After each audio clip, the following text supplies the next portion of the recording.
Hello everyone, my name is Roland Clay and I am honored to be part of your team.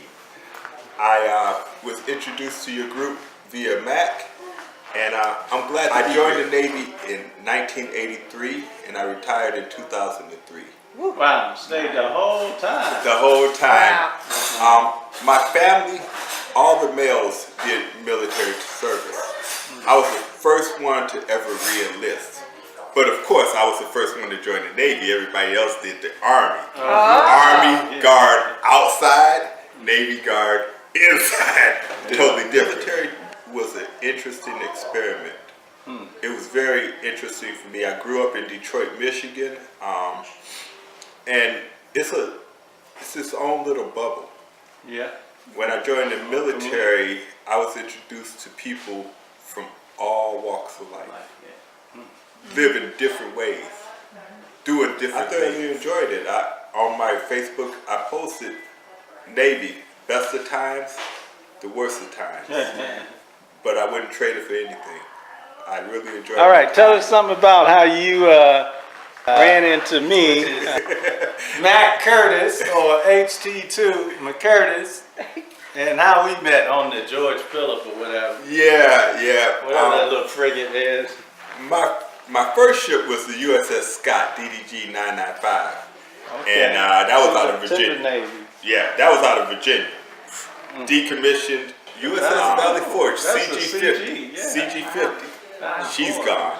Yeah. I'm getting old now. But after that, I went to a tender, the USS Samuel Gompers. Okay. Yeah. And so I can relate to you guys. Some of my best friends, the Navy, I met wonderful people, but you can only keep in touch with so many. Yeah. And for me, the ones that I keep in touch with mainly came from the Gompers, other than Mac. I keep in touch with Mac. We met on our last ship, the USS George Phillip, FFG. FFG, yeah. FFG, yeah. It was an interesting time, and we were an interesting group. I must admit, we went we hung out together. Liberty call, on the ship, you just deal with whoever, but when you go on Liberty, you get to pick who you hang out with too. Yeah, that's it. And me and Mac, we had some interesting times on the beach. Very interesting. Unfortunately, we can't discuss them on camera. On camera. yeah. But classified. That's all. But it was great, and I'm proud to have served. And I hope that you guys recognize how precious our service was, not just to us in retrospect, but to the country. Sure. Nothing that we have would be possible without what we do and what we've done. If you can't keep it, if you can't protect it, you can't have it. All right, now tell them about how you used to keep your bunk light on. We was on that little frigate, you be reading. No. Now, I will say this much. The Navy did me very good. I'm a reader, and they promote education. So I did get my degree via the Navy. It's not necessarily at night at 11 p.m. when people try to sleep. It's not necessarily then. Well, you know what my hustle was, right? The social organization there is. Cards, poker, tonk. Yeah. You don't know. Poker table, right? You got your elbows on a poker table. You want to play poker? No, don't even say that. Because I play blackjack. I was playing poker last night. That's why I was saying it's an honor to be among you guys, and I really appreciate your service, everybody's, so. All right, hey, this is Mac Curtis. Back in the day, it was HT2, or even further back in the day, it was Seaman. That's right. Because I'm telling you, I've had a very complex and good time in the Navy. And the good time started when I first got in, went to the USS Jason. That was your first ship, right? That was my first ship. Growing up in Chicago, and if y'all don't know what 20 below feels like, Oh. I was in boot camp, and the boiler went out on the base. We had to move all the racks together in order to survive. The ice was so thick on the windows you couldn't even see out. We had to pull all the bunks together to stay warm. I mean, that was what I started the Navy in, which, you know, wasn't too bad for me because I was kind of used to that, but I wanted to get away from that. Right. And I got a chance to come to sunny San Diego, California, and went to the USS Jason, and it was in December, and it was like 80 degrees there. We were like, whoa! We getting out of boot camp, we just in a t-shirt or something. We're like, oh man, this is the life. It's 20 below in Chicago. We had snow watches where you had to look and see when the snow was hitting the ground, all kind of craziness. So the USS Jason was my first ship. I'm telling you, it was lovely because I grew up on it and I matured on it and I met a lot of good people on it. Some of those people sitting right here, Kathy, Mel, and there was some others that couldn't make it, Eric, DC, Kevin Hughes, Marvin Wells, Leanie. some of these people, Leanie and Blues. and Blues, better known as Gala. If I Yeah. said your name. A lot of them couldn't be here, but we're gonna try to reach out to some of these people, you know, and have this reunion maybe a little more. So I'm just gonna transition through my life because it was too big to. From the Jason, you know, I stayed on that ship. I went from seaman to fireman, which is a whole nother category. And like Kathy said earlier, I was on the deck force because somehow I just got sent to it. And I used to have nightmares and dreams of needle gunning, a steel wall. You needle gun, the thing vibrates and you. I used to have dreams of that stuff. I did it so much. So I knew that I wanted to be motivated to get away from that hard work because we did hard physical work with our hands. And I did finally strike for HT, did the coursework, became a hull technician because I did go to a vocational high school, so I knew a little bit of sheet metal, all that. And when I became a hull technician, that was a blessing. So you were a striker too. I was a Me and you striker. were strikers. That's right. Yeah, that wasn't a bad thing Nope. because I found out then as a home technician, I had to learn welding, I had to learn brazing, I had to learn sheet metal, I had to learn I carpentry, know I had to learn Wow. plumbing That's all the departments and on the ship. lighting. All of them as a home technician, we had to know those different jobs. Wow. Wow. Which to a lot of people I think would say, well, that's just crazy. But in the Navy, even if I didn't know pipe fitting or plumbing, then it was my responsibility, especially on a little ship, like Roland was saying on the George Phillip, a little small ship like that.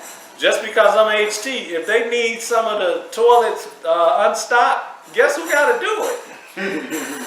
Even if I got my special training in welding or sheet metal, I got to figure out how to do plumbing. On the George Phillip, which was a little frigate I was on later in the Navy. I'm kind of skipping ahead, so I'm going to go back and kind of wrap up the Jason. It was a real good ship because I was a knucklehead, like Roland was kind of alluding to. He didn't really get in detail about his knucklehead.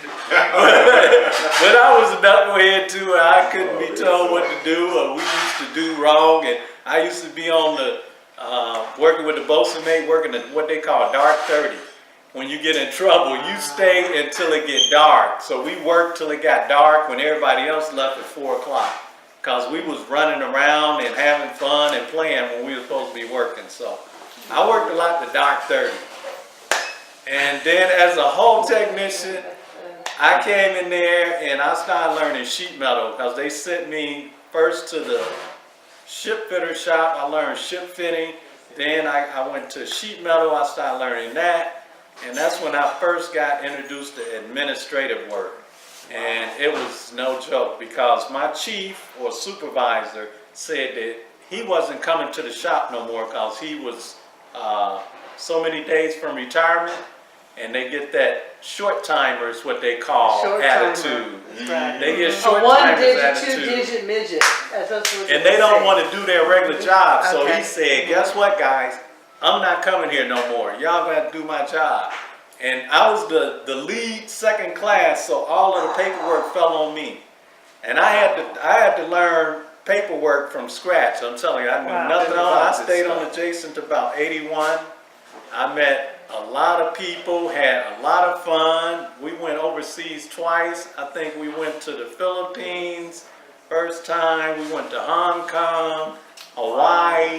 Wow. We went again in 79 and 81 when the women came. Yeah. And that's when we went to Perth, Australia. I That's believe. right. We were Wow. three Okay. days in Perth, And we Australia. had Wow. 60 women I love it. Love it. on our ship, first ship to go Nice overseas people out with there. women, Love America. and it was an experience. Love America. I'm telling you, that's how I'm gonna leave that at that. It was an experience. Yes. Top secret experience. but- Classified. And Yeah. our ship was stationed in San Gonna Diego. transfer the I ship was to to Hawaii. It did. And I was like, wow, Hawaii? I'm already in San Diego loving it. I'm like, what is Hawaii gonna be like? I was really loving it. I know. Hawaii. Living life. I'm like, I'm on a We nice changed home big course. ship. We was living in Hawaii. Wow. I couldn't believe it. It was like Maui, Wowie, man. Yeah, Maui. I love Maui. Yeah, those days, I'm not gonna get into the idiosyncrasies of what we did in Hawaii, and y'all know what Maui is and all that. Okay, there But you we go. did everything. I'll tell you this, that was the days of the Navy. When they Captain looked can good. say, no, when we could drink on the ship. That's right. We could Oh, drink yeah? and Yes. that other stuff. That's all I'm gonna say right there. Yeah, okay. Yeah. But I used to bring a half a pint of alcohol, half a pint of or something, and put it in my locker. After It was the night of okay. drinking, you would go back to the ship to finish. It was okay. Now when we go out to sea, that's what I brought there. When we go out to sea, so I had me a half a pint. That was the United States Old Navy, the Old Navy days. And everybody could have mustaches and beards. Oh yeah, I always Now you wore. can't. I wasn't never no? shaved. I was always Yeah. scruffy It was fun. face. We had people on there we could hang out with, like Oh, Roland was yeah. saying. Some It's a big people you family, work with, Roland. some people you had to work with. Yeah, but it was a Whether big you wanted family. to or not. It was But a when we big went out and family. partied, we chose to party with the people who we like. Yeah. Yeah. And some of those people are right here in this room with me.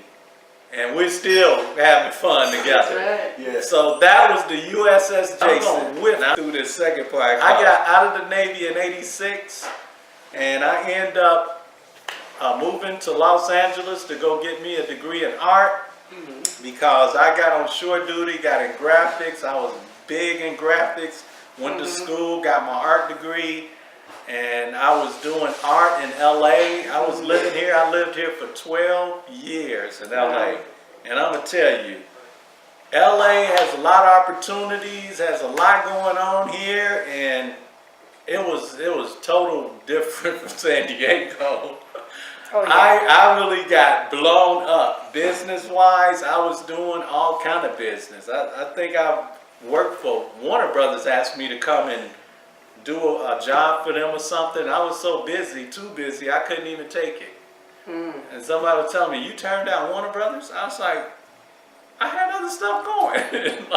But that's how it is in LA. I mean, this is land of opportunity. It is a lot going on here, and I had a lot of contacts, networking crazy. And after living here, I got into natural health and herbs, and that just blew my whole life up. Okay. Because the Navy had already blew it up one way, but then natural health and herbs blew it out the other way. So I had to stop drinking. I had to stop eating everything that had 4 hoofs. I had to stop doing a whole lot of stuff because I had ended up in the hospital. I stayed at Portsmouth Naval Hospital for 2 months. Oh, man. I went from 150 pounds to like 260 something Woo. in 48 hours. Oh, wow. It was just like a page out of my life when I saw Eddie Murphy's Nutty Professor, that big Wow. storm. Dang. That was me. I was like, wow, that happened to me in 48 hours. 150 to 265 something. Okay, who's been there? Okay. No. Not Okay, 48 that's hours. why now I am a Raw vegetarian.